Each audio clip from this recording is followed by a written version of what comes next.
చేరి వచ్చిన పరిశుద్ధులు ప్రియులైన ప్రతి వారికి ప్రభువైన యేసుక్రీస్తు నామములో వందనాలు సమర్పిస్తున్నాం. మానవులు దేవుని సన్నిధికి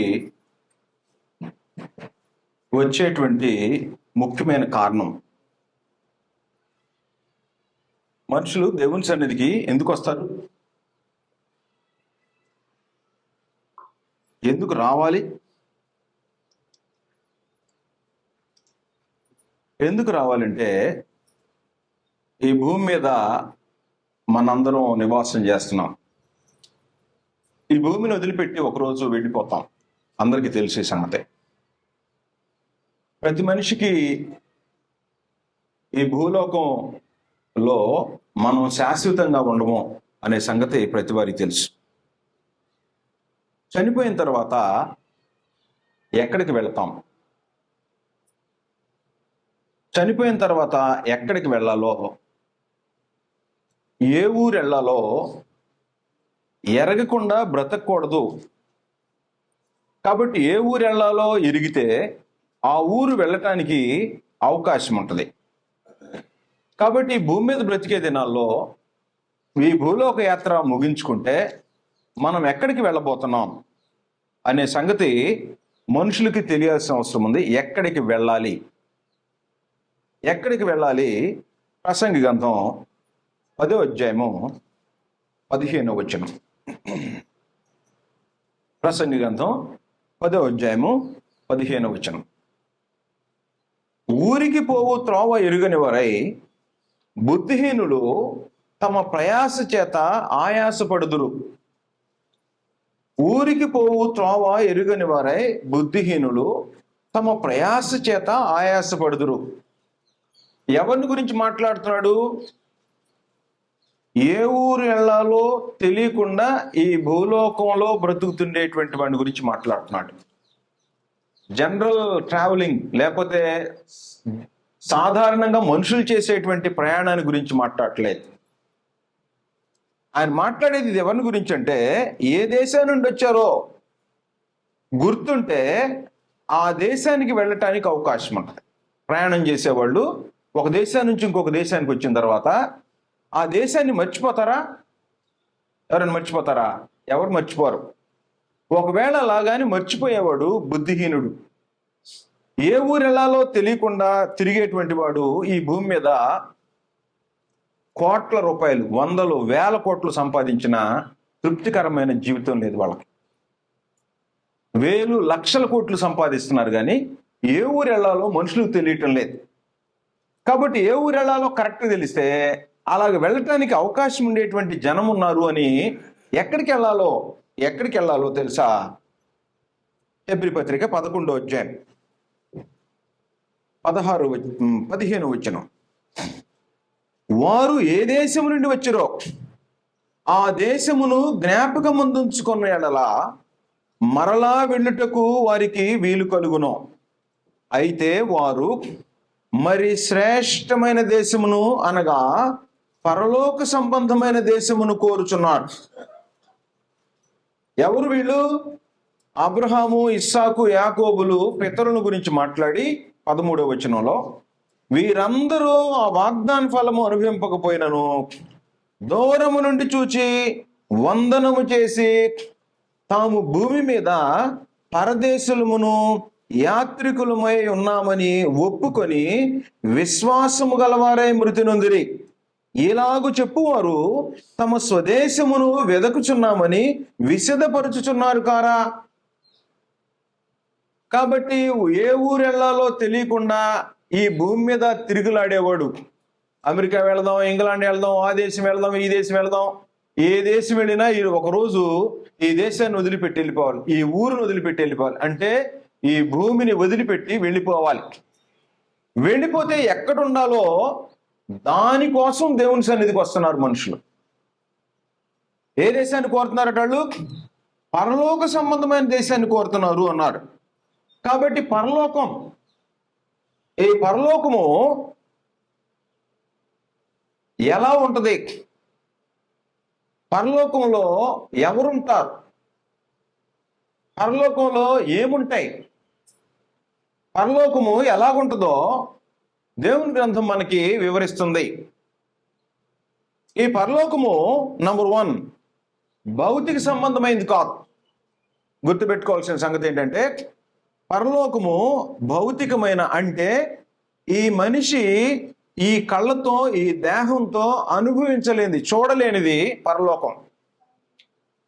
నంబర్ 2 ఈ దేహాలు కనిపించే ఈ దేహాలు పరలోకానికి వెళ్ళవు. ప్రకృతి సంబంధమైన శరీరం ఉన్నది కనుక ఆత్మ సంబంధమైన శరీరము కూడా ఉన్నదని 1 కొరింథీ 15వ అధ్యాయంలో మనకు వివరాలు చెప్తున్నాడు. కాబట్టి ప్రకృతి సంబంధమైన శరీరము కంటికి కనపడేది, ఆత్మ సంబంధమైన శరీరము లోపల ఉండేటువంటిది. కాబట్టి వెళితే పరలోకం వెళ్ళేది, ఈ భౌతిక సంబంధమైన దేహాలు పరలోకానికి వెళ్ళవు. కానీ నువ్వు వెళ్తావు. నీవు అంటే ఆత్మ. ఆయనను యోబు గ్రంథంలో మనకి 32వ అధ్యాయం 8వ వచనంలో ఆయనను నరులలో ఆత్మ ఒకటి ఉన్నది. కాబట్టి ఈ ఆత్మ పరలోకం వెళ్తుంది, దేహం వెళ్ళదు. అది ఈ నేత్రాలతో చూసేది కాదు, ఈ దేహం అనుభవించేది కాదు. ఎవరుంటారు అక్కడ అంటే వాళ్ళు అది ఏ లోకం అంటే నిత్యము ఉండే లోకం. ఈ భూమి నిత్యం ఉండేది కాదు. ఈ భూమి ఒక రోజున సృజింపబడింది. ఈ సృజింపబడినటువంటి ఈ లోకము ఒక రోజున నాశనం అయిపోబోతుంది. 2 కొరింథీ 4వ అధ్యాయము 18వ వచనం. 2 కొరింథీ 4వ అధ్యాయము 18వ వచనంలో కింద లాస్ట్ లైన్ చదువుతున్నాను నేను. ఏలయనగా దృశ్యమైనవి అనిత్యములు. దృశ్యమైనవి అనిత్యములు. అనిత్యములు అంటే ఎప్పుడు ఉండేవి కాదు. దృశ్యమైనవి అంటే ఈ కన్ను చూసేవి. ఈ కన్ను చూసేటువంటివి అనిత్యములు. అనిత్యం అంటే ఎప్పుడు ఉండేవి కావు. అదృశ్యమైనవి నిత్యములు. ఈ అదృశ్యమైన లోకాన్ని మనోనేత్రాలతో చూస్తాం, ఈ నేత్రాలతో చూడం. ఈ మనోనేత్రాలు వెలిగింపడినటువంటి వాళ్ళు పితరులు. ఈ మనోనేత్రాలు వెలిగింపబడిన ఆయన మోషే. ఇలా పాత నిబంధనలో చాలా మందికి మనోనేత్రాలు వెలిగింపబడిన కొంతమంది పేర్లు రాయబడి ఉన్నాయి, గొప్ప భక్తుల పేర్లు. కాబట్టి అబ్రహాంకి మనోనేత్రాలు వెలిగింపబడ్డాయి, పరలోక వైభవం తెలిసింది. అందువలన ఆయన ఏం చూస్తాడంటే పరలోక సంబంధమైన దేశాన్ని కోరుకుంటున్నాడు. ఎందుకని? దేవునితో బాంధవ్యంలో ఉన్నవాడు. కాబట్టి ఈ రోజున ఈ ప్రపంచంలో ఎవరైనా సరే మాకు దేవునితో బాంధవ్యం ఉంది, మేము దేవుని ప్రజలమని చెప్పుకునే వాళ్ళు దేనికోసం చూడాలి? ఏ ఊరు వెళ్ళాలి? పరలోకం వెళ్ళాలి. ఇది గోల్. దేవుని సన్నిధికి వచ్చినటువంటి ప్రతి వారికి ఉండాల్సినటువంటి గోల్ ఏంటంటే పరలోకం చేరుకోవాలి. నేను ఈ పరలోకం చేరుకోవాలనేవాడు పరలోకము ఎలా ఉంటుందో తెలుసుకోకుండా అక్కడికి వెళ్ళాలని ఎలా కోరుకుంటాడా? కోరుకోడు. ఈ భూమి మీద అత్యున్నతమైనటువంటి పదవులు ఉన్నాయి. ఈ అత్యున్నతమైన పదవుల్లో ఉన్న వాళ్ళని మనం దగ్గరగా చూసినప్పుడు, ఉదాహరణకి జిల్లా కలెక్టర్ గారు, ఈ కలెక్టర్ గారిని చూసినప్పుడు ఏమనిపిస్తుంది? ఈ హోదాలో నేను కూడా ఉంటే బాగుండు కదా అనిపించింది. ముఖ్యమంత్రి గారిని చూసినప్పుడు ఏమనిపిస్తుంది? ఒక ఉన్నతమైన స్థితి ఇక్కడ ఉంటే బాగుండు కదా అనిపిస్తుంది. కంటితో దగ్గరికి చూసామనుకో, దగ్గరికి చూస్తే అలాంటి భావనలు కలుగుతుంటాయి. ఆ ఉద్యోగాలు చేసేవాళ్ళు ఆ స్థితిలో ఉన్నటువంటి వాళ్ళని చూస్తే అలాంటి భావనలు కలుగుతాయి. చూడకపోతే, చూడలేదనుకో, చూడనటువంటి వాళ్ళకి అలాంటి కోరికలు ఉండవు. నేను కలెక్టర్ అవ్వాలనేటువంటి ఆలోచన ఉండదు, నేను ఒక ముఖ్యమంత్రిని అవ్వాలనేటువంటి ఆలోచన ఉండదు. ఆ అనుభవానికి వచ్చినప్పుడు మనుషులు ఆ స్థితికి చేరుకోవాలని కోరుకుంటారు. కాబట్టి ఎన్నో సంవత్సరాల నుంచి దేవుని సన్నిధికి వచ్చే వాళ్ళకి పరలోకం వెళ్ళాలనే కోరిక ఎంత ఉంది అంటే, అసలు పరలోకం ఉందని సంగతి గ్యారెంటీగా నమ్ముతున్నాడా? పరలోకం వెళ్ళాలనే కోరిక ఉందా అంటే, మీ కోరిక ఉందో లేదో కానీ పరలోకం అయితే గ్యారెంటీగా ఉంది. ఈ పరలోకం గ్యారెంటీగా ఉంటే పరలోకం వెళ్ళే మనుషులు కూడా ఉన్నారని బైబిల్ చెప్తుంది. చదివాం కదా హెబ్రీ పత్రికలు. ఇప్పుడు వారు మరి శ్రేష్టమైన దేశాన్ని కోరుతున్నారు అని చెప్పాడు. కాబట్టి దేవుని సన్నిధికి వచ్చేటువంటి వాళ్ళు శ్రేష్టమైన దేశాన్ని వెతికే వాళ్ళు అయి ఉండాలి. అది నిత్యం ఉండేటువంటి లోకము. పరలోకము శాశ్వతమైన లోకం. ఆ లోకంలో ఎవరుంటారు అని మనం కానీ చూసినట్లయితే ఎవరుంటారు, ఎవరుండరో. ఆ పరలోకము ఎలాగుంటుందంటేను అది నిత్యము ఉండేటువంటి లోకం. ఆ లోకంలో ఎవరు ఎలాగుంటుందంటే వాడబారినటువంటి లోకం. అది శాశ్వతమైనటువంటి లోకం. మొదటి పేతురు పత్రికలో ఈ సంగతి మాట్లాడాడు. ఎలా ఉంటుంది అని అంటే పరలోకము వాడబారినటువంటి దేశం. అది ఈ భూమి మీద ఏ వస్తువైనా సరే అరిగిపోతుంటది, తరిగిపోతుంటది. దానికి రంగులు వేయాల్సి ఉంటాయి.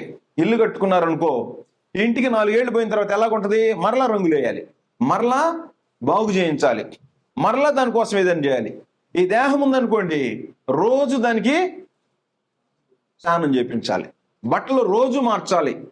ఈ లోకంలో ఉండేది ఏదైనా సరే ఖచ్చితంగా వాడబారిపోయేటువంటిది, శాశ్వతమైనటువంటిది కాదు. పరలోకము అలాంటిది కాదు. పరలోకం ఎలాగుంటుందంటే మొదటి పేతురు పత్రిక 1వ అధ్యాయము 3వ వచనంలో 2వ భాగం చదువుతున్నాను నేను. జీవముతో కూడిన నిరీక్షణ మన కలుగునట్లు, అనగా అక్షయమైనదియు నిర్మలమైనదియు వాడబారదునైన స్వాస్థ్యము మనకు కలుగునట్లు. అక్షయమైనది, నిర్మలమైనది, వాడబారనిది, నిత్యం ఉండేటువంటిది. అదృశ్యములు నిత్యములు. కాబట్టి భూలోకము దృశ్యమైంది, పరలోకము అదృశ్య లోకం. అది ఈ అదృశ్య లోకము, ఇందులో ఎవరుంటారు? ఈ అదృశ్య లోకంలో ఎవరుంటారు? ఎవరు ఉన్నారు? ఈ రోజున ఎవరున్నారు? అక్కడ ఎవరు ఉన్నారంటే నంబర్ 1 దేవుడు ఉన్నాడు. ఈ పరలోకం ఎక్కడ ఉంటుంది ఇంతకీ? ఇంగ్లీష్ వెర్షన్లో పరలోకాన్ని హెవెన్స్ అని రాశారు. ఈ హెవెన్స్ లేదా హెవెన్ అని రాసినటువంటిది ఆకాశము అనే పేరు కూడా ఉంది. ఆకాశము, మహాకాశము, 3వ ఆకాశము అనేటువంటి పేర్లు కూడా ఉన్నాయి. అంటే ఆకాశము, మహాకాశము దాటి అవతలకు వెళితే ఉండేటువంటిది పరలోకము అనేటువంటి సంగతి కొత్త నిబంధనలో మనకు ఒకే ఒక రిఫరెన్స్ చెప్తుంది. 2 కొరింథీయులకు రాసిన పత్రిక 12వ అధ్యాయము 2వ వచనంలో, 2 కొరింథీ 12వ అధ్యాయము 2వ వచనం. క్రీస్తునందున్న ఒక మనుషుని నేను ఎరుగుదును, అతడు 14 సంవత్సరముల కిందట 3వ ఆకాశమునకు కొనిపోబడెను. 3వ ఆకాశము అన్నారు దీన్ని. ఈ 3వ ఆకాశం అంటే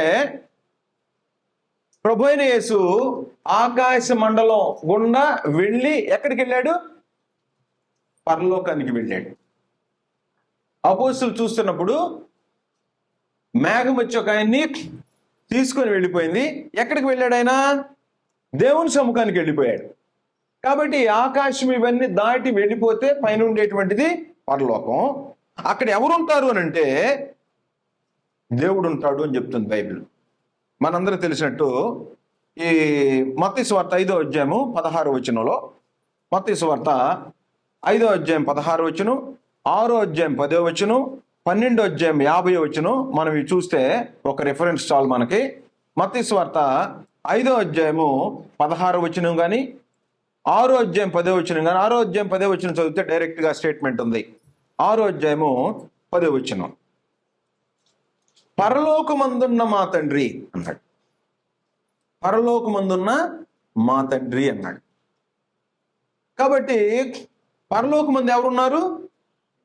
తండ్రి ఉన్నాడు. తండ్రి ఎవరు? దేవుడైన యెహోవా. క్రీస్తు ఎక్కడున్నాడు? యోహాను సువార్త 3వ అధ్యాయం 13వ వచనంలో యేసుక్రీస్తు కూడా అక్కడే ఉన్నాడు. యోహాను సువార్త 3వ అధ్యాయము 13వ వచనం, మరియు పరలోకము నుండి దిగి వచ్చిన వాడే, అనగా పరలోకములో ఉండు మనుష్య కుమారుడే తప్ప పరలోకమునకు ఎక్కిపోయిన వాడు ఎవడు లేడు. కాబట్టి పరలోకములో ఉండు మనుష్య కుమారుడే తప్ప ప్రభు యేసు మాట్లాడుతున్నాడు. కాబట్టి పరలోకము నుండి దిగి వచ్చిన వాడే. ప్రభు యేసు ఎక్కడి నుంచి వచ్చాడు? తండ్రి ఎక్కడున్నాడు? పరలోకంలో ఉన్నాడు. క్రీస్తు ప్రభు ఎక్కడున్నాడు? ఈ భూమి మీదకి రాక మునుపు పరలోకంలో ఉన్నాడు. నేడెక్కడున్నాడు? ఆయన పరలోకానికి ఎక్కిపోయాడు. ప్రభు యేసు పరలోకానికి ఎక్కిపోయాడు. మరి పరిశుద్ధాత్మ ఎక్కడా? మొదటి పేతురు పత్రిక 1వ అధ్యాయము 12వ వచనం. మొదటి పేతురు పత్రిక 1వ అధ్యాయము 12వ వచనం. పరలోకము నుండి పంపబడిన పరిశుద్ధాత్మ వలన అన్నాడు.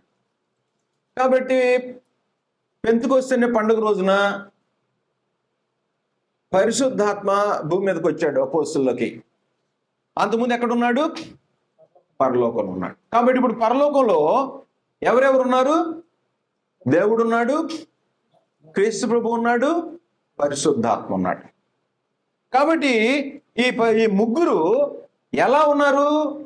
భౌతిక సంబంధమైన దేహాలు ఉన్నాయి వాళ్ళకి, పరలోకంలో లేవు.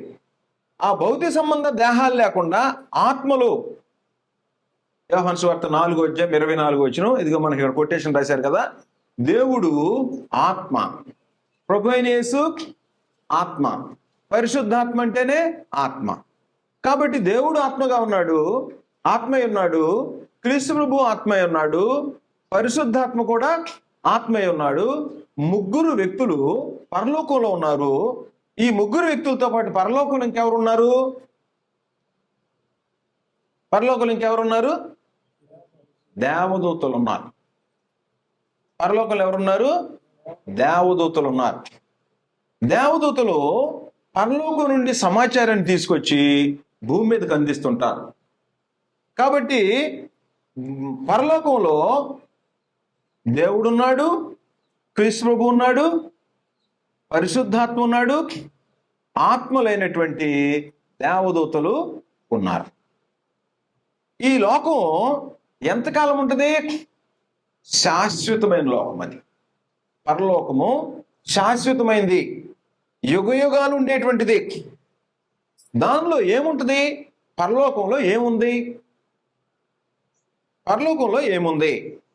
పరలోకంలో ఎవరుంటారో చూసాం కదా. పరలోకంలో ఏముంది?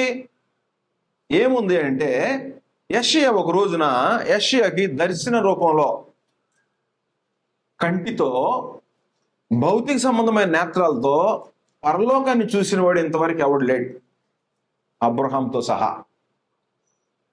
పరదేశంలోనే ఉన్నారు కానీ పరలోకానికి ఇంతవరకు వెళ్ళినటువంటి వాళ్ళు ఎవరు లేరు. కానీ పరలోకము దర్శనంలో చూసినటువంటి వాళ్ళు ఉన్నారు, పరలోకం యొక్క దృశ్యాన్ని చూసినటువంటి వాళ్ళు ఉన్నారు. ఎవరున్నారంటే పరలోకంలో యెషయా గ్రంథం 6వ అధ్యాయం, యెషయా గ్రంథం 6వ అధ్యాయంలో మొదటి వచనం నుండి మనం చూస్తే పరలోకం ఎలాంటిది? నిత్యమైన నివాసం. ఈ భూమి మీద ఉండేటువంటి ఇది శిథిలమైపోద్ది. పరలోకము నిత్యమైనటువంటిది, శాశ్వతమైనటువంటి లోకం. 6వ అధ్యాయం మొదటి వచనం నుంచి. రాజైన ఉజ్జియా మృతి నొందిన సంవత్సరమున అత్యున్నతమైన సింహాసనమునందు ప్రభువు ఆసీనుడై ఉండగా నిన్ను చూచితిని. ఆయన చొక్కా అంచులు దేవాలయము నిండుకొనెను. ఆయనకు పైగా శరాపులు. శరాపులు అంటే దేవదూతల్లో ఉండేటువంటి దూతలు రకాలు ఉన్నారు. ఆ రకాల్లో ఆయన పరిశుద్ధతని కాపాడుతూ ఉండేటువంటి దూతలు శరాపులు. వర్తమానికులైనటువంటి దూతలు ఉన్నారు.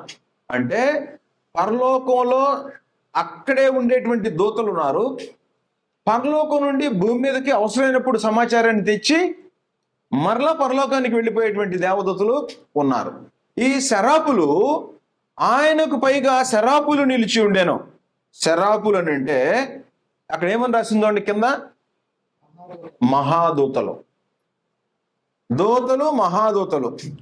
ఈ శరాపులు కట ఒక్కొక్కరికి 6 రెక్కలు ఉండేను. ఈ దూతలకి, మహాదూతలకి 6 రెక్కలు ఉండేను.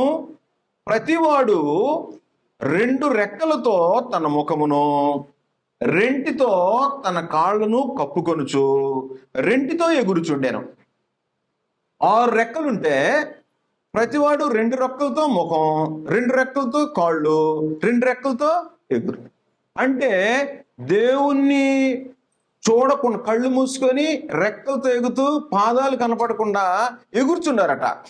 వారు ఎంతమంది ఉన్నారో తెలియదు దేవదూతలో. ఈ మహాదూతలో శరాపులు అనే పేరు కలిగినటువంటి దూతలో సైన్యములకు అధిపతియగు యెహోవా పరిశుద్ధుడు పరిశుద్ధుడు పరిశుద్ధుడు పరిశుద్ధుడు పరిశుద్ధుడు పరిశుద్ధుడు, ఇదే పని వాళ్ళకి.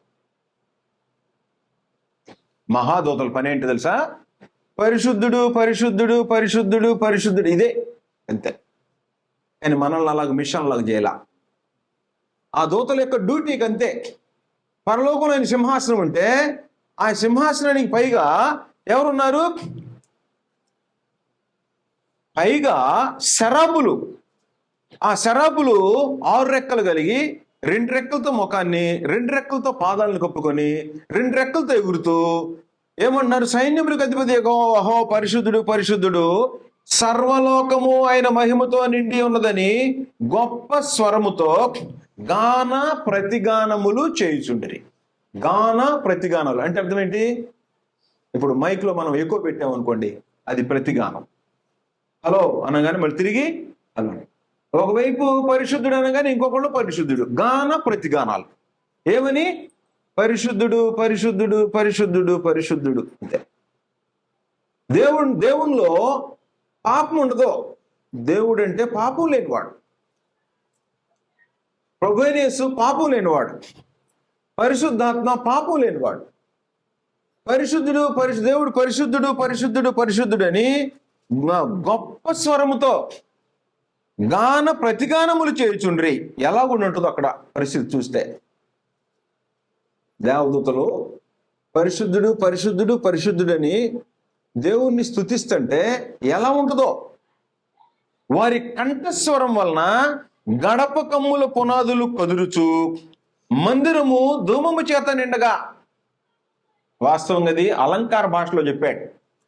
పరలోకంలో గడప కమ్ములు అదరు, ఈ గడప కమ్ములు ఉండవు.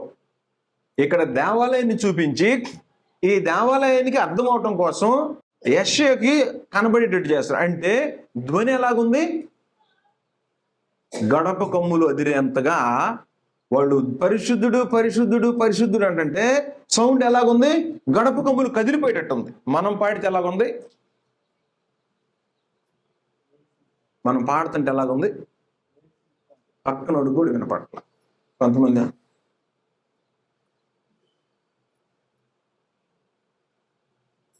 పాడమంటే కూర్చొని నటించే వాళ్ళు ఉన్నారు కొంతమంది.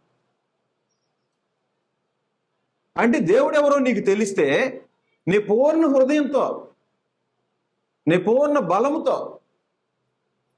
శరాబులు పరిశుద్ధుడు అంటే గడప కమ్ములు కదిలిపోయినాయట నువ్వు పాడితే. అంటే హృదయంలో నుంచి వచ్చే గానం ఎలాగుంటుందంటే ఎంత సౌండ్ ఉంటే అంత సౌండ్ వస్తుంది. ఎంత సౌండ్ ఉంటే అంత సౌండ్ ఎప్పుడు వచ్చింది నీకు? ఎవరితోనన్నా గొడవకి వెళ్తే వచ్చింది, అంతే కదా. మన టోన్ చూడాలంటే, ఎవరి టోన్ నేను చూడాలంటే కదిలిచ్చి చూడండి. వాళ్ళు ఒకసారి కదిలిచ్చి చూస్తే టోన్ ఎంత ఉందో బయటకు వచ్చింది.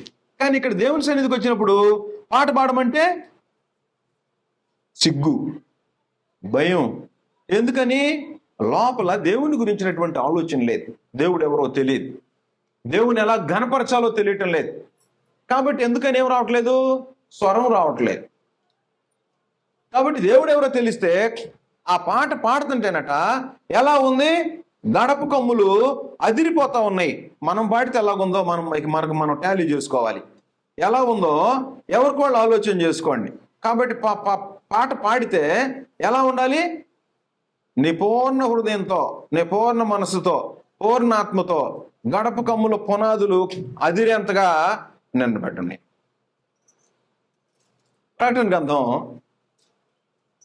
4వ అధ్యాయము 2వ వచనం. వెంటనే నేను ఆత్మవశుడనైతిని, అదిగో పరలోకమందు ఒక సింహాసనం వేయబడి ఉండేను. పరలోకంలో ఏముంది? సింహాసనం. ఆ సింహాసనం ఎలాంటి సింహాసనం అంటే ఆయన కూర్చుండేటువంటి దానికి ఆధారం ఏంటంటే నీతి న్యాయములతో కూడినటువంటి సింహాసనం. అది సింహాసనం అంటే నీతి న్యాయములతో కూడినటువంటి సింహాసనం. అది కీర్తన గ్రంథం 97వ అధ్యాయము 2వ వచనంలో దేవుడు కూర్చునేటువంటి కుర్చీ, ఆయన సింహాసనానికి ఆధారం ఏంటో తెలుసా? ఈ రోజున కూడా భూమి మీద ఎవరైనా సింహాసనాసీనుడే నీకు ఒక అధికారం వచ్చిందంటే, సింహాసనం అంటే ఏంటో తెలుసా? అధికారం. సీఎం చైర్ అంటే ఏం చేది? అధికారంతో కూడినటువంటిది. 2వ వచనం, మేఘాంధకారములు ఆయన చుట్టూ నుండును, నీతి న్యాయములు ఆయన సింహాసనమునకు ఆధారం. అగ్ని ఆయనకు ముందు నడుస్తున్నది. ఆయన ముందేముంటది? అగ్ని ఉంటది.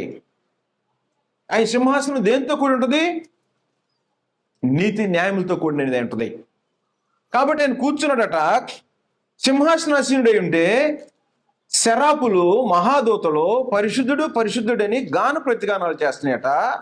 గడప కమ్ములు అదిరిపోతున్నాయంట కంఠస్వరం వలన.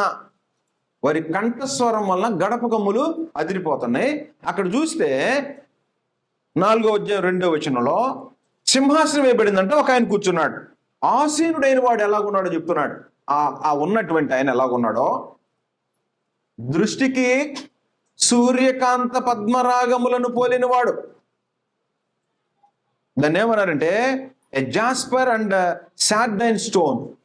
అంటే ప్రపంచంలో అంతకంటే వెలిగిచ్చేటువంటి రాళ్ళు లేవు.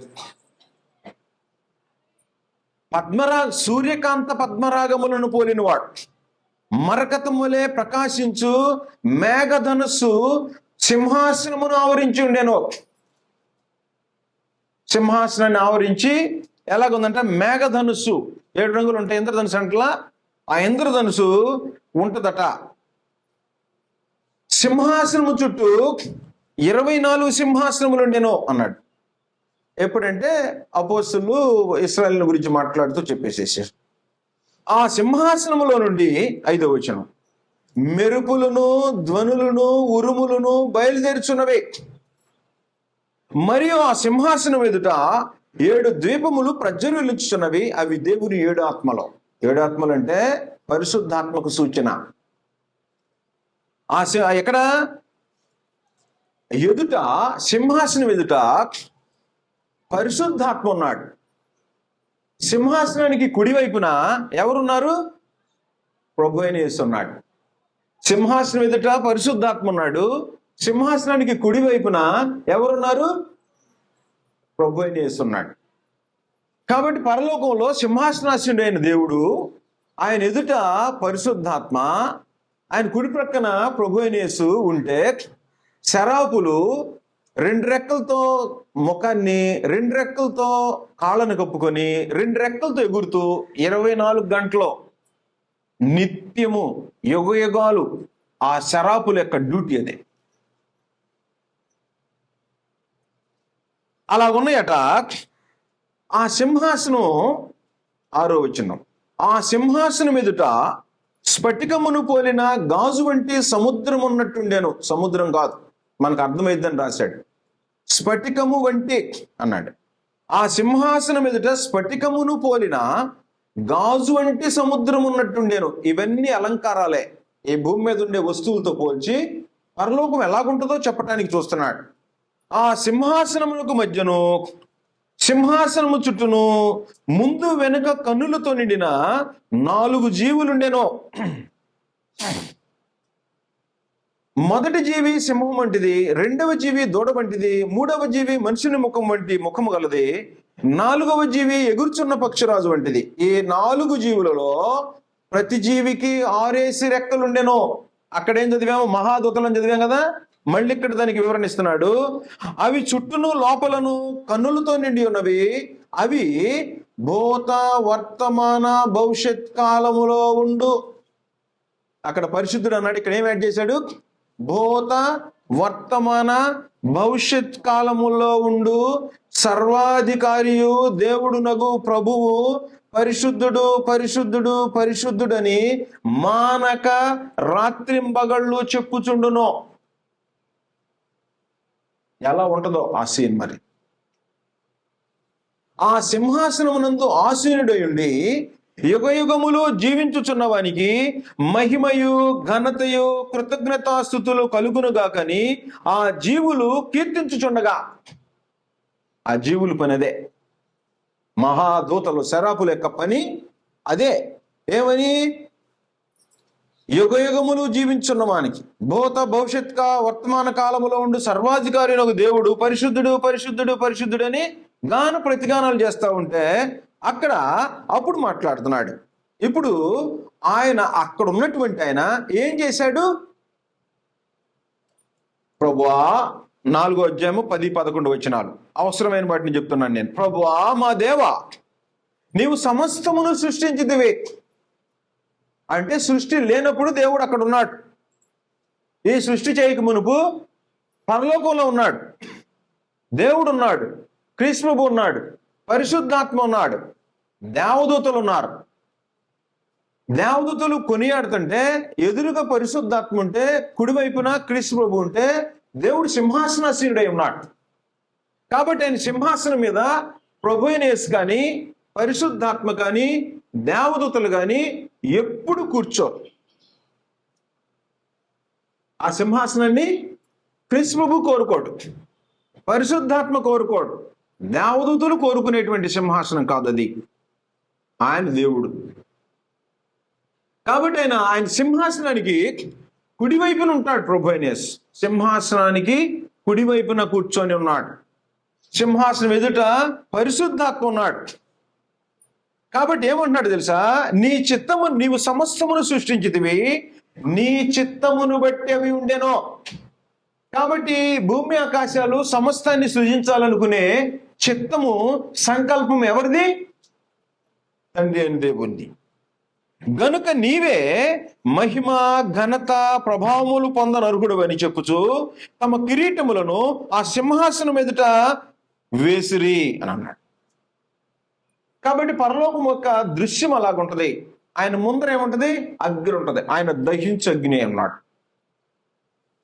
దేవుడు అంటే మనకి ఎలా కనపడుతుంటాడంటే కరుణామయుడు, కృప చూపించేవాడు అని. పాపాన్ని కాల్చివేసేటువంటి అగ్ని ఉంటుంది ఆయన దగ్గర. పాపులను ఎదుట నిలబడటానికి ఛాన్సే లేదు, అవకాశం ఎట్టి పరిస్థితుల్లో ఉండదు.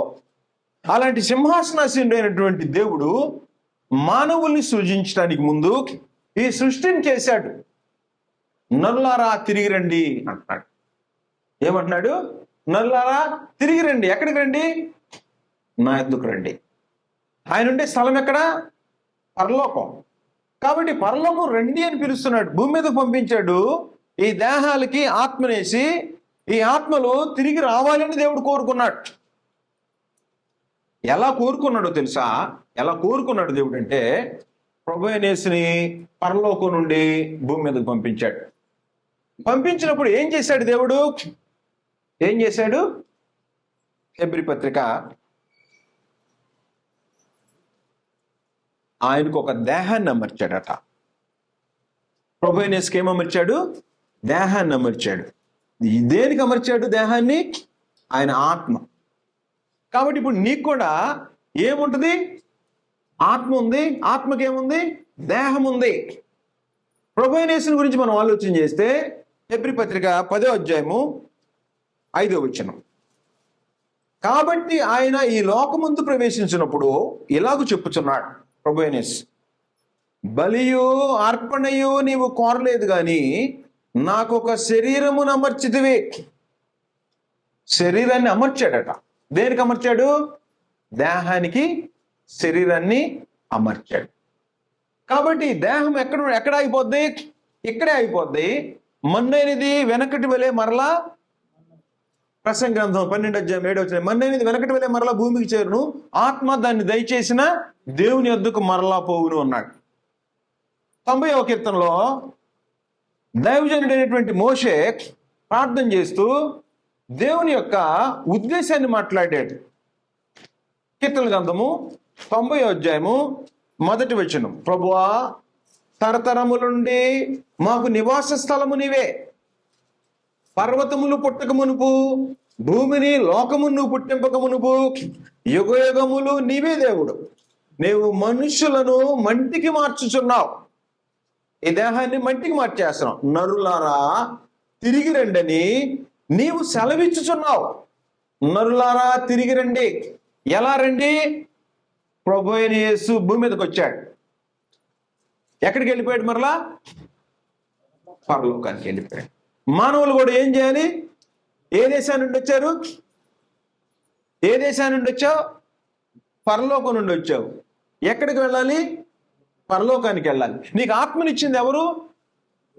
దేవుడు. జకర్యా గ్రంథం 12వ అధ్యాయము మొదటి 2 వచనాల్లో, జకర్యా గ్రంథం 12వ అధ్యాయము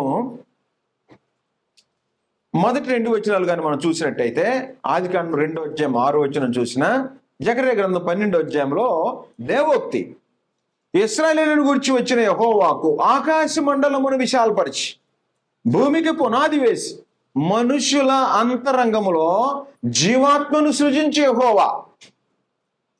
ఆత్మకి ఏమిచ్చాడు? జీవాన్ని ఇచ్చాడు. ప్రభు అయిన ఆత్మ, యేసు యొక్క ఆత్మకి ఏముంది? జీవం ఉంది. పరలోకంలో ఉండే వాళ్ళకి ఏముంటది? అది గుర్తుపెట్టుకోవాలి. పరలోకంలో ఉండే వాళ్ళకి ఏముంటదంటే జీవం ఉంటది. పరలోకం నుండి పంపించేటప్పుడు మనుషులకి, ఆత్మకి ఏమిచ్చి పంపించాడు? దేవుడు జీవాన్ని ఇచ్చాడు. ప్రభు అయిన యేసులో ఏముంది? జీవం ఉంది. నీలో ఏముంది? జీవం ఉంది. తల్లి గర్భంలోంచి పుట్టినప్పుడు జీవం ఉంది. ఆ జీవంతోనే మనుషులు చనిపోవాలి. ఆ జీవంతో ఈ ప్రాణం పోయిందంటే, ఆ జీవం కలిగినటువంటి ఆత్మ, దేవుడు నరులారా తిరిగి రండి అని అంటే తిరిగి దేవుని దగ్గరికి వెళ్ళటానికి అవకాశం ఉంటుంది. కాబట్టి పరలోకం ఉంది అని ఎరిగేవాడు, నీ ఆత్మకు జీవాన్ని కాపాడుకుంటేనే పరలోకం వెళ్తావు. భూమి మీద బ్రతకాలనుకో, ఏం కాపాడుకోవాలి? ప్రాణాన్ని కాపాడుకోవాలి. ఒకవేళ చెయ్యి దిగిపోయినా బ్రతకొచ్చు, అట్టకట్ట. కన్ను పోయినా బ్రతకొచ్చు. కన్ను కాలు మొత్తం ఉండి ప్రాణం పోయిందనుకో, ఎలా ఉంటది? ఈ దేహం యూజ్లెస్, ఉపయోగం లేదు. అలాగే ఈ దేహంతో నువ్వు ఎంతకాలం ఇక్కడ జీవించినా నీ ఆత్మకు జీవం కానీ లేకుండా చనిపోతే పరలోకం వెళ్ళే అవకాశం ఎట్టి పరిస్థితుల్లో ఉండదు. ప్రభు అయిన యేసు ఆ జీవాన్ని కాపాడుకున్నాడు. ఆయనలో ఉండే జీవము, ఎవరైతే పాపం చేస్తారో పరలోకంలో పాపం ఉండదో గుర్తుపెట్టుకోవాలి. పరలోకంలో ఏముండదు? ఏముంటది? జీవం ఉంటది. జీవం ఉంటే పాపం ఉండదు, పాపం ఉంటే జీవం ఉండదు. అందుకని అలంకార భాషలో ప్రకటన గ్రంథం 22వ అధ్యాయంలో పరలోకంలో ఏముంటుందో చెప్పాడు. పరలోకంలో ఏముంటది? జీవం ఉంటది. పరలోకంలో ఏముంటది? దేవుని మహిమ ఉంటది. పరలోకంలో ఏముంటది? జీవవృక్షం ఉంటది. మనకు అర్థమయ్యే భాష చెప్పాడు. జీవవృక్షం. వృక్షం ఏం చేసేది? మనకి ఇక్కడ ఫలాలు ఇచ్చింది. దేవుడు వృక్షాలను చేశాడు. ఎందుకు? మానవులకి ఫలాలు ఇవ్వాలని. ఈ ఫలాలు తింటే ఏమవుతాడు? ప్రాణం కాపాడుకుంటాడు. జీవవృక్ష ఫలాలు తింటే ఆత్మను ఆత్మ చనిపోకుండా దేవుని దగ్గరికి వెళ్ళేటట్టు కాపాడుతున్నాడు. పరలోకంలో ఏముంటుందంటే 22వ అధ్యాయం మొదటి వచనం నుండి, మరియు స్ఫటికము వలె మెరయునట్టి జీవ జలముల నది. ఇది నది కాదు, మనకు అర్థమవుతానని చెప్పాడు. మనకు నది తెలుసు కాబట్టి నదిలో నీళ్లు తాగితే ఎట్టుంటది? ప్రభు అయిన యేసు సమరయ స్త్రీతో మాట్లాడాడు. ఏమంటాడు? ఈ బావి లోతైంది, చేదుకోవడానికి ఇబ్బంది ఉందంటేను నేను ఇచ్చే నీళ్లు తాగేవాడు ఎన్నటికి కూడా దప్పికు. ఆయన ఇవ్వాలనుకుంటుంది ఏంటి? జీవం, జీవజలం. ఈ జీవజలం తాగటానికి పరలోకం వెళ్ళేవనుకో, ఒక్కసారి పరలోకంలో కాళ్ళు పెట్టావనుకో బయటికి రావటానికి కుదరదు. పరలోకం వెళ్ళాడనుకో యుగయుగాలు అక్కడ ఉండిపోతాడు. ఒకవేళ పరలోకం కాని ప్లేస్లోకి వెళ్ళావనుకో పరలోకం వెళ్ళటానికి ఛాన్సే లేదు. కాబట్టి దేహము ఎప్పుడైతే ప్రాణం పోయిద్దో, ప్రాణం పోయే సమయానికి నీ ఆత్మకు జీవాన్ని కాపాడుకొని ఉంటే నిత్యము ఉండేటువంటి పరలోకములోకి నువ్వు ప్రవేశించేటువంటి అవకాశం నీకుంటది. ఆ పరలోకంలో ఏముంది? మరియు స్ఫటికము వలె మెరయునట్టి జీవజలముల నది దేవుని యొక్కయు గొర్రె పిల్ల యొక్కయు సింహాసనం వద్ద నుండి ఆ పట్టణపు రాజవీధి మధ్యన ప్రవహించుట ఒకటనేసి బయలువెడట ఆ దూత నాకు చూపెను. ఆ నది యొక్క ఏవలను ఆవలను జీవవృక్షం ఉండెను. అది నెల నెలకు ఫలించుచు 12 కాపులు కాయను. ఆ ఆ వృక్షం యొక్క ఆకులు జనములను స్వస్థపరచుటకై వినియోగించును. ఇక మీదట శాపగ్రస్తమైనది ఏదియో దానిలో ఉండదు. దేవుని యొక్కయు గొర్రె పిల్ల యొక్కయు సింహాసనము దానిలో ఉండును. ఆయన దాసులు ఆయనను సేవించుచు ఆయన ముఖ దర్శనము చేయుచుందురు. ఆయన నామము వారి నొసళ్ళ యందుండును. రాత్రికి ఎన్నడు ఉండదు. దీపకాంతి అయినను సూర్యకాంతి అయినను వారికి అక్కర్లేదు. దేవుడైన ప్రభువే వారి మీద ప్రకాశించును.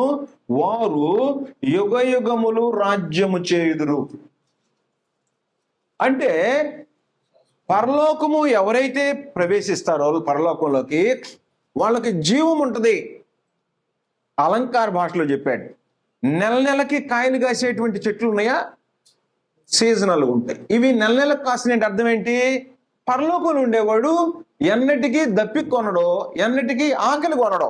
ఆకలి దప్పి కొనదు. అక్కడ జీవం ఉంటుంది కాబట్టి జీవం ఉన్న వాళ్ళకి ఆకలి దప్పిక ఉండదు. ఆకలి దప్పిక దేనికి? ఈ దేహానికి. ఆకలి దప్పిక దేనికి ఉండదు? ఆత్మకు ఉండదు. ఈ జీవంతో కూడినటువంటి ఆత్మకు ఆకలి దప్పిక ఉండదు. పరలోకంలో సూర్యుడు ఉండడు, పరలోకంలో చంద్రుడు ఉండవు. కాబట్టి లైటింగ్ అవసరం లేదు. దేవుడే ప్రకాశిస్తాడు. దేవుడు ఎలా ఉంటాడు? మెరుస్తుంటాడు. దేవుడు వెలుగై ఉన్నాడు అన్నాడు. దేవుడు ఏమై ఉన్నాడు? వెలుగై ఉన్నాడు. ఆయనలో చీకటి ఎంత మాత్రం లేదు. కాబట్టి ఆయన వెలుగులో ఉన్న ప్రకారం మనం కూడా వెలుగులో నడిస్తే దేవుడు వెలుగై ఉంటాడు. ఆయనతో పాటు అక్కడ జీవించాలని కోరుకునేవాడు ఎలాగుండాలి? ఆయన పరిశుద్ధుడు. ఆయన ఎరిగేమని చెప్పుకునేవాడు కూడా ఎలా ఉండాలి? పరిశుద్ధులై ఉండాలి. కాబట్టి ఇలాగా ఈ భూమి మీద జీవించేటువంటి మనుషులు పరలోకం ప్రవేశించాలనే కోరిక. పరలోకం ఎలాగుంటుందో చావు కోరుకోడు మనిషి. చావు కోరుకుంటాడు మనిషి. కానీ దేహం ఉంటుందా? యుగయుగాలు ఉండదు. ఉండేదేంటి? ఆత్మ. కాబట్టి ఈ ఆత్మకు జీవాన్ని ఉంచుకొని ఉంటే ఈ దేహం శిథిలమైపోద్ది. ఈ లోకం శిథిలమైపోద్ది. ఈ భూమి మీద నువ్వు చూసే ఏదైనా సరే శిథిలమైపోద్ది. పరలోకం శాశ్వతమైంది. వాడబారేది కాదు. ఆకలి తప్పికుండేటువంటిది కాదు. అక్కడ జీవం ఉంటుంది. అందులో ఏముంటదంటే నీతి ఉంటుంది. అందులో నీతి ఉంటుంది. భూమి మీద 2 ఉంటాయి. పరలోకంలో ఒకటే ఉంటుంది. భూమి మీద 2 ఉంటాయి కదా. రెండిట్లో ఒకటే పరలోకంలో ఉంటుంది. పాపము భూమి మీద ఉంది, నీతి భూమి మీద ఉంది. పరలోకంలో పాపం ఉండదు. పరలోకంలో దుఃఖం ఉండదు. పరలోకంలో ఏడ్పు ఉండదు. పరలోకంలో వేదన ఉండదు. పరలోకంలో ఇబ్బంది ఉండదు. భూమి మీద ఎలాంటి వాటికైనా ఇబ్బంది ఉంటుంది. పరలోకంలో అలాంటి ఇబ్బందులు ఉండవు. ప్రకటన గ్రంథంలో ఈ సంగతి వివరించాడు. ప్రకటన గ్రంథం 21వ అధ్యాయం 3వ వచనం. ఇదిగో దేవుని నివాసము మనుషులతో కూడా ఉన్నది. ఆయన వారితో కాపురముండును. వారు ఆయన ప్రజలందురు. దేవుడు తానే వారి దేవుడై ఉండి వారికి తోడై ఉండును.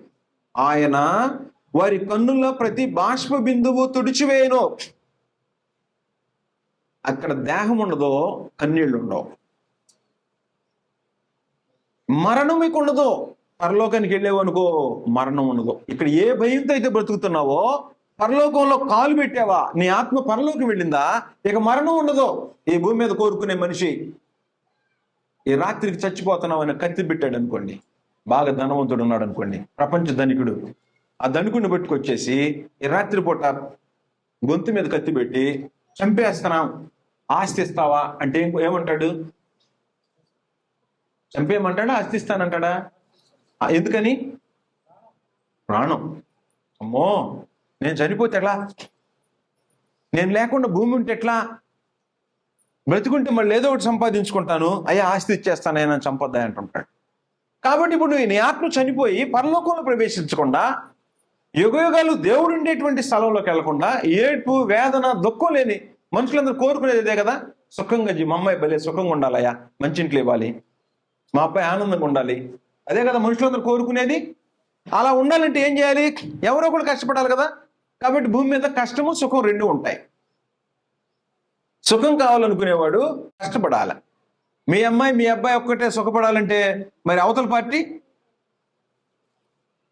కాబట్టి ఇద్దరికి సుఖము దుఃఖం భూమి మీద ఉంటాయి, స్త్రీ పురుషులకి. పరలోకంలో ఏముండదంటే కన్నులో బాష్ప బిందువులు ఉండవు, మరణం మీకు ఉండదు, దుఃఖం ఉండదు, ఏడ్పు ఉండదు, వేదన ఉండదు. అయ్యా వేదంతో కుమిలిపోతున్నావయ్యా, ఈ వేదన నువ్వు భూమి మీద ఎంతకాలం ఉన్నా ఉంటుంది. ఈ వేదన తప్పించుకోవాలంటే జీవాన్ని కాపాడుకోవాలి. నరులారా తిరిగి రండి. ఎక్కడికి పిలుస్తున్నాడు? పరలోకానికి పిలుస్తున్నాడు. కాబట్టి అప్పుడు చెప్తున్నాడు, అందువలన పరలోకంలో ఏముండవంటే ఏడ్పు వేదన దుఃఖము మరణం ఉండదు. ఇంకెవరు ఉండరో తెలుసు? అక్కడ అపవాది ఉండడు. అక్కడ ఎవరుండరు? పరలోకంలో అపవాది, నిన్ను శోధించడానికి అపవాది ఉండడు. అక్కడ పరలోకంలో పాపులు ఉండరు, నిన్ను ఇబ్బంది పెట్టేటువంటి పాపులు ఉండరు. ఇక్కడ రూల్స్ అనుకో, రూల్స్ ఎట్లా ఉంటాయి? ఇంటి ముందు రోడ్డు ఉందనుకో, రోడ్డు మొత్తం మాదే, మొత్తం అడ్డం పెట్టేస్తాం, ఇది మాదే. పక్కనోడు ఏమైపోయినా కానీ. పరలోకం అలా ఉండదు. ఇది మా ఊరు, ఈ ఊర్లోకి ఎవడు రాకూడదు, ఇదంతా మాదే. నేషనలైజ్ చేసిన రోడ్లు మేము అడ్డం పెడతాం. అలా ఉండదు పరలోకం.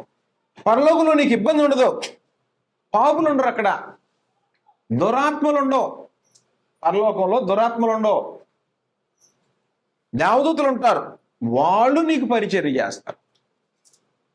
కాబట్టి ఏడ్పు ఉండదు, వేదన ఉండదు, బాధ ఉండదు, దుఃఖం ఉండదు, దురాత్మలు ఉండవు, పాపులు ఉండరు, అపవాది ఉండడు. కాబట్టి అలాంటి దేశంలోకి వెళ్ళాలని కోరుకుందా? ఆ దేశంలోకి కాలు పెడితే ఇక తిరిగి వచ్చే పని లేదు. ఏమి నువ్వు ఈ నోట్బుక్లు తెచ్చుకోవాల్సిన అవసరంలా, రాత్రింబగళ్ళు ఈ కంప్యూటర్ ముందు కూర్చోవాల్సిన అవసరంలా, పొద్దున్నే లేచి పని చేయాల్సిన అవసరంలా, ఈ పరిస్థితులే ఇంకేముండదు. అక్కడంటే వివాహాలు అసలు ఉండవు. ఇక్కడ భర్త నా మీద పెత్తనం చేస్తున్నాడు, భార్య నా మీద పెత్తనం చేస్తుంది, నా మాట ఇంటలేదు, ఈ గొడవలు ఉండవు. అక్కడ భార్య భర్తలు బాంధవ్యం ఉండదు. అక్కడ పరలోకంలో ఏముండవు, వివాహాలు ఉండవు. నా భర్త నన్ను వేధిస్తున్నాడు, నా భార్య నన్ను వేధిస్తుంది అనే గోల లేదు. ఇక అక్కడ ఆత్మలే. ఆ ఉండే ఆత్మలన్నీ జీవంతో కూడినటువంటి ఆత్మలు కాబట్టి ఒకరినొకరు ఇబ్బంది పెట్టేటువంటి పరిస్థితులు పరలోకంలో ఉండవు. మార్క్స్ వార్త 12వ అధ్యాయము 25వ వచనం. ఇలాంటి దేశంలోకి వెళ్ళాలా లేదా? మనం వెళ్ళాలా లేదా? వెళ్ళాలంటే ఏం చేయాలో, ఇలాంటి దేశంలోకి ఉదాహరణకి ఊరికే చెప్తున్నా, గొప్పవాళ్ళు ఇల్లు ఉన్నాయి అనుకోండి, ఆ ఇంట్లోకి రానిస్తారు ఎవరిని పెడతామని. ఒకవేళ చూద్దామని కోరుకుందనుకో, ముఖ్యమంత్రి గారి ఇంట్లోకి నేను వెళ్దామని కోరుకున్నాను, పోనిస్తారు? నన్ను పోనిస్తారా? ఎందుకని?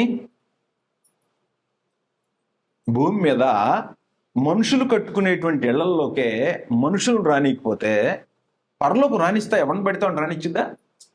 దేవుడు రాణిస్తాడా? ఆయన. కాబట్టి ఆ పరలోక ప్రవేశం పరిశుద్ధులకు మాత్రమే. ఎవరంటే వాళ్ళు వెళ్ళేటువంటి ప్రాంతం కాదు అది.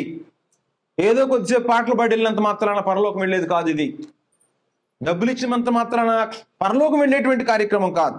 దేవుడు ఎలాగుంటాడో, దేవుని యొక్క గుణాలు ఎలాగుంటాయో భూమి మీద నువ్వు వాటిని సంపాదించుకోవాల్సినటువంటి బాధ్యత కలిగిన వాడు ఉంటావు. ఈ దేహానికి పాపం అంటకుండా చూసుకోవాల్సినటువంటి బాధ్యత కలిగిన వాడు ఉంటావు. అక్కడికి వెళ్తే నీకు వివాహం అనే కార్యక్రమం లేదు. ఒకవేళ చూస్తే చూస్తావు, కానీ వివాహ బాంధవ్యం ఉండదు. అందరూ ఒకళ్ళనొకళ్ళు చూసుకుంటారు, కానీ అక్కడ ఏముండవు. ఎందుకంటే ఈ దేహం లేదు. ఈ దేహం ఉంటే భార్య భర్త, దేహం లేకపోతే నీ ఆత్మ ఎలాంటిదో నా ఆత్మ కూడా అలాంటిదే. ఇక అప్పుడు ఏముంటది? భార్య భర్తల బాంధవ్యం ఉండదు. మార్క్స్ వార్త 12వ అధ్యాయము 25వ వచనం. అందుకు యేసు, కొంచెం పైకి చదివితే, 7 ఉన్నారట సహోదరులు, ఒక ఆమెని 7 పెళ్లి చేసుకున్నారట. ధర్మశాస్త్రాన్ని బట్టి, దేవర ధర్మం లేదా మరిది ధర్మం అనే ధర్మాన్ని బట్టి అన్న చేసుకున్నట్టు అనుకోండి పెళ్లి, సంతానం లేకుండా అన్న చనిపోతే తమ్ముడు పెళ్లి చేసుకోవాలి. ఆమెను తమ్ముడు పెళ్లి చేసుకోవాలి. తమ్ముడు కూడా సంతానం లేకుండా చనిపోయాడానికి ఆమెకు సంతానం కలగకుండా ఇంకొక ఆయన పెళ్లి చేసుకోవాలి.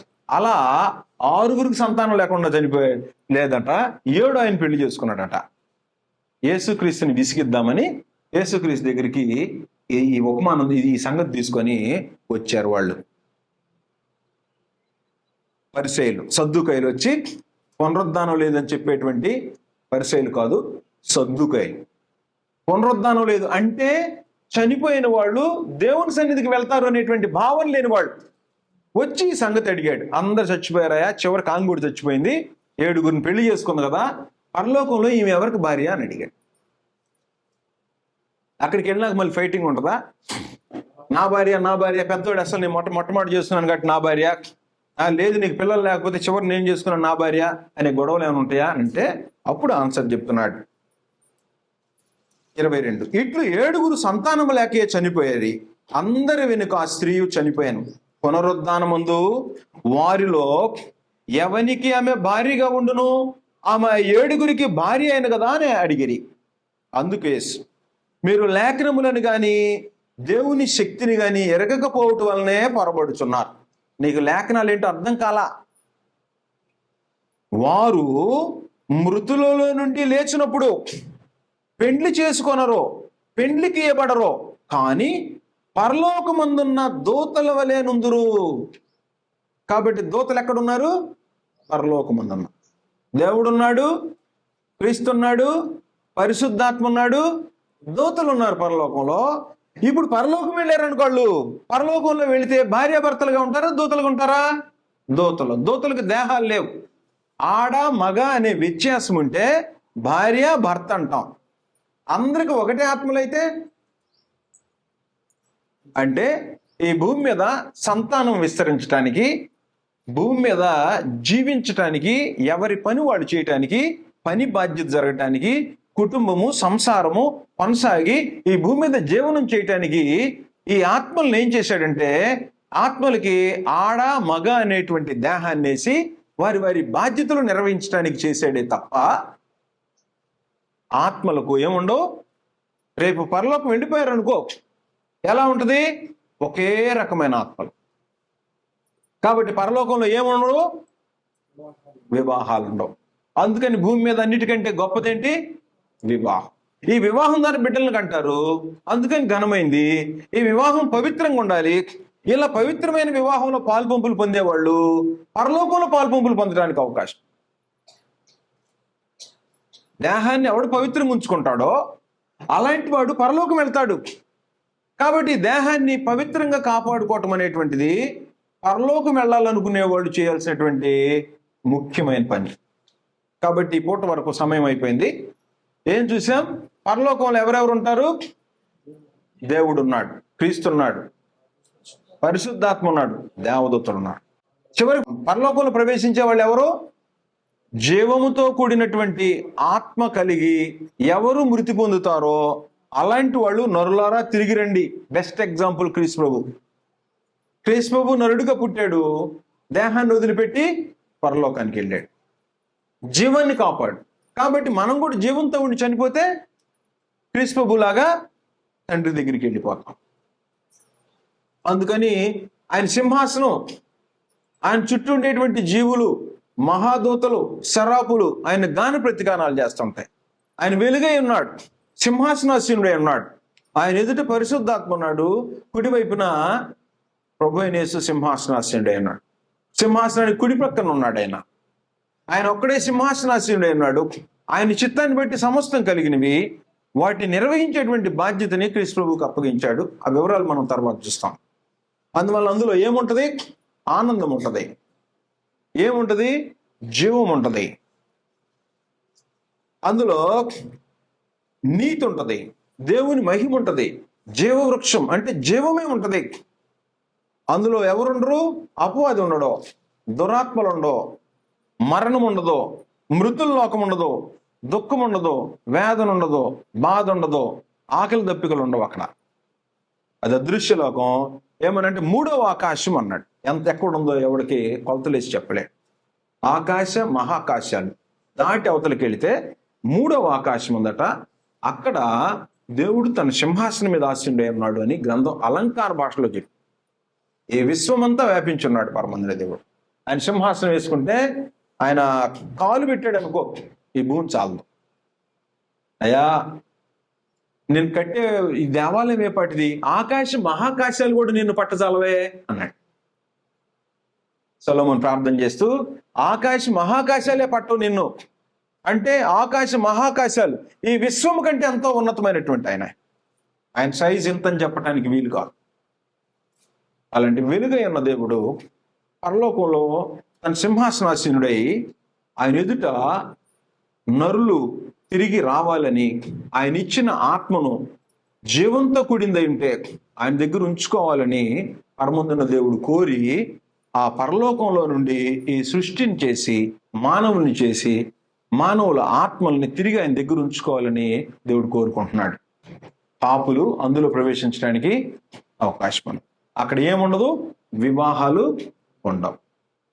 అందుకని వివాహ వ్యవస్థని భూమి మీద జాగ్రత్తగా జీవించాల్సినటువంటి బాధ్యత మనం. కాబట్టి ఇది కోరుకునేవాళ్ళు, దేవుడు పరిశుద్ధుడే అన్నాడు, వారు పరిశుద్ధమైన జీవితాన్ని గడిపే బాధ్యత కలిగిన వారు ఉంటారని మీ అందరికి మరొకసారి సమర్పిస్తూ ముగిస్తాను.